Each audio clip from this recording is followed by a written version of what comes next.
ఈ మాట చాలాసార్లు మనం వింటూ ఉన్నాము, చదువుతూ ఉన్నాము.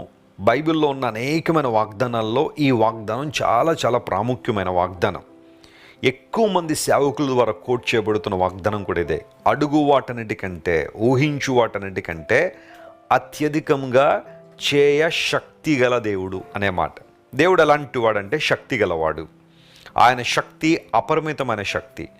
దాన్ని మనం ఎలా అర్థం చేసుకోవచ్చు అంటే, కార్యసాధకమైన తన శక్తి. ఒక కార్యాన్ని తలపెట్టారంటే పూర్తి చేసే శక్తి, దాన్ని నెరవేర్చే శక్తి ప్రభువుకుంది. ఈ శక్తి ఎలాంటిదంటే కొన్నిసార్లు మనం అడిగే వాటికన్నా, ఊహించే వాటికన్నా ఎక్కువగా చేసే శక్తి. మనం అడిగేవి కొన్ని ఉండొచ్చు, కానీ ఊహించేవి మాత్రం చాలా ఎక్కువ ఉండొచ్చు కదా. ఎందుకంటే ఊహలు ఫ్రీయే కదా, ఊహలు ఉచితమే కదా.